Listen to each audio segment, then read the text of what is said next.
John Hart Dam, this is Go Island.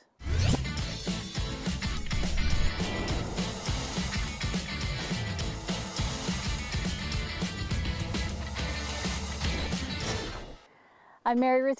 You're watching Go Island. We are on location at the John Hart Dam that's in behind me, and the penstocks that are heading down that are soon going to be disappearing. Very sad because they are a bit of an architectural marvel. And coming up later in the show, a couple interviews with Stephen Watson. We heard from him late last week. Huge project up here at the John Hart Dam and the John Hart Generating Station and all of the excavation that's going on. It's fantastic. In total, 5-year project, well underway now in first year. We're going to start here in the Campbell River with this.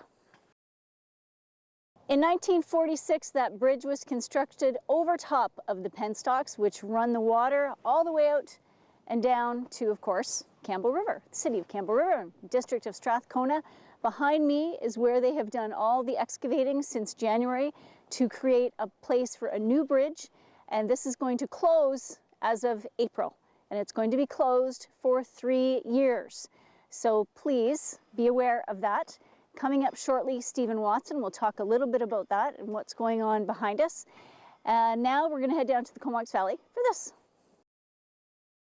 I'm Mary Ruth Harris. Joining me, Stephen Watson, who is the Chief, Communication Officer. What's your official title?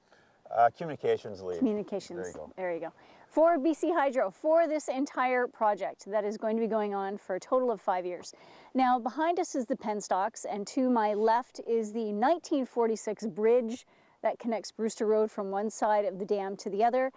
Now, that's coming out, and the road's going to be closed for 3 years. But it's not just because of the building of the bridge, it's because of the building of the whole construction site. Do you want to talk about that a little bit? Yeah, that's right. So basically the bridge was 46, 47. The penstocks were built in 47 and last one in 1953.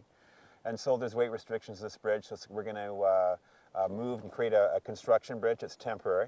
Okay. And that allows us to get to the spillway dam because we're moving the water intake from this location about 300, 400 meters over to the spillway section of the dam. Oh, okay. Through the concrete, down the bedrock, and the tunnel's going to go almost where we are now, underground, about 80 meters down to the generating station. So that means that these penstocks will be removed, the site remediated, and then once the project's finished, it'll actually be a earth-filled berm that will actually be the road surface once this project's finished. So, cool. So this is a small part of it. The main work is up at the spillway dam, and that's going to take about 3 years to complete. Okay. Now, when they start taking these apart, that looks to be very intricate work. And very time-consuming. Yeah, well, because you can't even count the number of steel rings that are wrapped around all that wood. They would make for some pretty interesting hot tubs, wouldn't they? No, yes, but you know what? They're actually treated with creosote, so they are contaminated. So the wood will have to be properly disposed. Okay. The steel bands can be recycled. Okay. So yeah, that's a ways out, but InPower will be starting to think about that. And then once they're removed, the area will be reforested. So the site cleaned up, and so that's good for the environment. Very good for the environment. Now, how many feet of the wood do we have?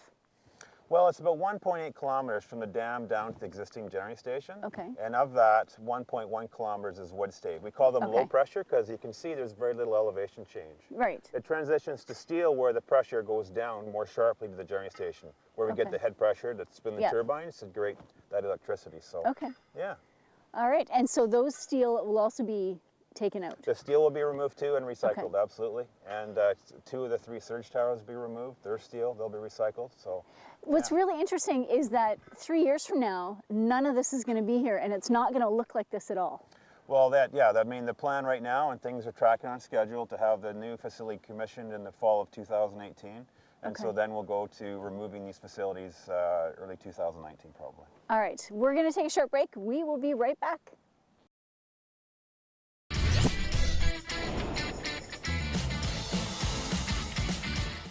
We are now in the parking lot at Elk Falls because shortly Stephen's going to join us again and talk about what's going to happen with the falls in the next week or so. You're going to want to come and have a look. And of course, if Gord can scan up a little bit, you'll see the bridge. It goes all the way across right now. It's so cool. So we're going to have a look at this story, but we'll be right back. Thanks for coming back. I'm Mary Ruth Harris. You're watching Go Island on Shaw TV's Channel 4. With me, once again, Stephen Watson, Communications for BC Hydro. Now, we're here at Elk Falls because it's basically, you know, a stone's throw away from all the construction at the John Hart Dam up above. Now, the falls are right below us, and very shortly, it's going to be a little bit more spectacular. Tell us about that. Yeah, that's right. There's a minimum fish habitat flow that we provide year-round, about 4 cubic meters per second. And Wednesday night, it'll be increasing to about 100 cubic meters per second, so quite a difference. And it'll last through the week, so people can come up and check it out. Okay. So it'll be about a week or two. And we do this for flood risk management because the big subtropical storms that are coming. We want to ease the pressure in the reservoir. We don't see downstream risk for flooding. Okay. But at the same time, it's quite a visual spectacle. It's going to be spectacular. So it's now at what? It's about 4 cubic meters per second. And you're going to about 100. Wow. And when we had the spill event in early December, it got up to about 400 cubic meters per wow. second. So it's this literally it kind of shakes and it's quite a spectacle yeah. here. So, but we don't like it when that goes that high. But it's going to be, I mean, this is amazing the way it is. And you can see how high the bridge is above the falls. Yeah, absolutely. When that's when that's open and we're spilling water, it's going to be like you're in the clouds. It's going to be quite the. But you know, interestingly enough, I mean, it's been about 2 years before we'd spilled water, and then this year this will be the 4th time for fall winter. It goes to show the differences of the seasons and what they can provide. So yeah, it'll be a good opportunity. Excellent. All right. Well, thank you so much for joining us for the show and explaining everything.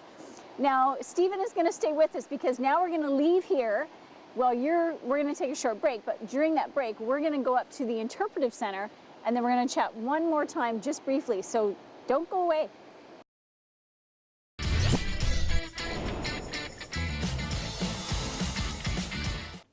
I'm Mary Ruth Harris. We are now inside the John Hart Project Interpretive Center that was built about a year ago, right? Yeah, it's a little over a year ago, yeah. Yeah, okay. And we're going to have a look at this map because I was having a hard time getting my head around all the different places we were. So Stephen, what have we seen in the last show in this show? Well, so basically where we started was the public parking lot by the John Hart Generating Station. So we had the view up at the tall 3 surge towers. Okay. And then we came up and looked at where the main construction activities happening, the construction of the south portal and the north portal. So that's to get underground where you can see these tunnels coming into the replacement generating station. And from there, it'll expand the tunnel going upstream to the dam and downstream into the river. And so that's where they're working towards. So then later on, we came up to the top off Highway 28, Brewster Lake Road, and then we took some kind of views around the Brewster Lake Road Bridge. And this is what I referred to a berm being the permanent kind of road access across the penstocks. Okay, cool. And then Elk Falls and the news. Oh, look here, Rotary Club's Elk Falls Suspension Bridge. New BC Hydro funding support enabled project to proceed. Yes, you've been working with the Campbell River Rotary. Yeah, we've been for years, and yeah. they're a fantastic organization, and yeah, to see that happen is pretty cool. It's funny because now that we can see the bridge, like we've got a shot of it, and now you have this picture without the bridge, it's really quite shocking to see the transformation. Yes, yeah, it is. And BC Parks has played a role in all of this project, project and that project, and. Yeah, well, this the BC Hydro property, which is this dashed line, we're surrounded by the Elk Falls Provincial Park. So BC Parks has been very supportive. We're providing a net gain to the park. Of course, this parking lot and access will be the permanent access into Elk Falls. Okay. It also allows a suspension bridge, so it's a good relationship. Awesome. Absolutely. Now, we're here now yes. at the Project Interpretive Center. So the trail goes like this, and there's over this new bridge that was built over the existing penstocks.